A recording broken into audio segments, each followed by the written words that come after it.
اسلام نے ہمیں جو بنیادی عقائد عطا فرمائے ہیں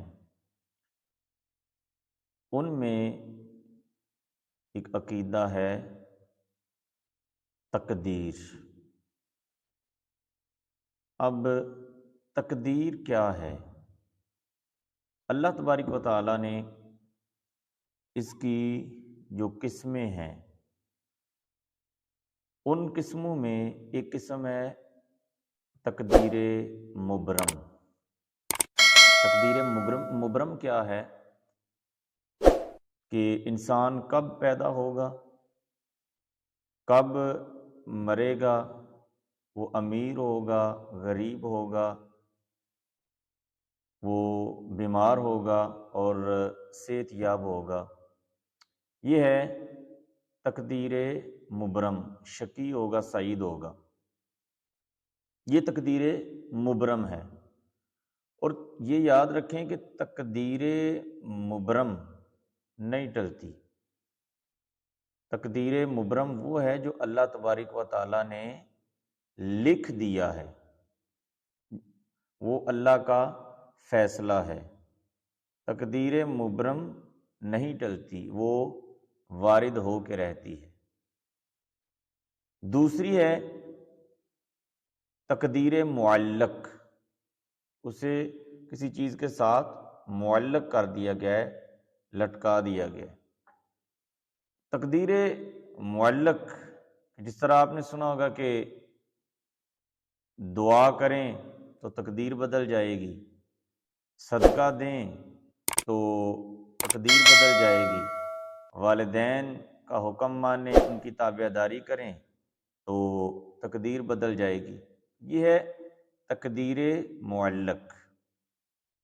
تقدیر مبرم یہ نہیں ٹلتی، یہ وارد ہو کے رہتی ہے۔ اور تقدیر معلق جو ہے کہ انسان اگر دعا کرے گا تو پھر کام ایسا ہوگا، اگر دعا نہیں کرے گا تو پھر اس کا نتیجہ یہ ہوگا۔ اگر انسان صدقہ دے گا تو پھر اس کے ساتھ معاملہ ایسے ہوگا، اور اگر صدقہ نہیں دے گا تو اس کے ساتھ معاملہ ایسے ہوگا۔ اور اگر وہ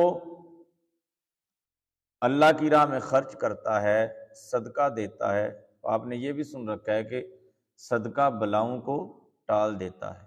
تو یاد رکھیں تقدیر جو معلق ہے وہ ٹال دی جاتی ہے۔ اور قرآن مجید میں ہے کہ یمحو اللہ ما یشاء ویثبت، کہ اللہ جسے چاہتا ہے ثابت رکھتا ہے، جسے چاہتا ہے ٹال دیتا ہے۔ وَعِندَهُ ام الکتاب، کیونکہ تقدیروں والی کتاب اس کے پاس ہے۔ تو اللہ جسے چاہے ٹال دیتا ہے، جسے چاہے وہ ثابت رکھتا ہے، قائم رکھتا ہے۔ تو تقدیر معلق جو ہے یہ ٹل سکتی ہے صدقات و خیرات کے ذریعے، دعاؤں کے ذریعے، اور والدین کی اس کے ساتھ حسن سلوک کے ذریعے، رشتہ داروں کے ساتھ حسن سلوک کے ذریعے، امت مسلمہ کے ساتھ حسن سلوک کے ذریعے، کسی کا بھلا کر کے، کسی کا دکھ دور کر کے، کسی بے سہارا کے سر کے اوپر ہاتھ رکھ کے، تو یہ تقدیر معلق جو ہے یہ ٹل سکتی ہے۔ احکم الحاکمین اللہ کی ذات ہے۔ احکم الحاکمین وہی ہے، حکم اسی کا ہی نافذ ہوگا۔ اگر ثابت رکھنا ہے پھر بھی اسی کا حکم ہے، اسی کی رضا اس میں شامل ہوگی تو وہ کام ہوگا، اور اگر ٹالنا ہے تو پھر بھی اسی کا حکم ہے، حکم اسی کا ہی نافذ ہوگا۔ لیکن یہ تقدیر کی جو قسمیں ہیں ان میں مبرم جو ہے وہ نہیں ٹلے گی، وہ لکھی جا چکی ہے۔ تو جو معلق ہے اس کے بارے میں علماء نے لکھا ہے کہ وہ صدقات کے ذریعے، دعاؤں کے ذریعے ٹل سکتی ہے۔ جس طرح کہ آپ نے ایک بیان میں پہلے سنا ہے، حدیث پاک میں ہے کہ اللہ تبارک و تعالیٰ فرماتا ہے کہ جب کوئی بندہ نوافل کے ذریعے میرے قریب ہوتا ہے تو میں ہاتھ بن جاتا ہوں، اس کے پاؤں بن جاتا ہوں، اس کی آنکھیں بن جاتا ہوں، اس کے کان بن جاتا ہوں، اور اس کی زبان سے جو بھی نکلتا ہے میں فوراً عطا کر دیتا ہوں۔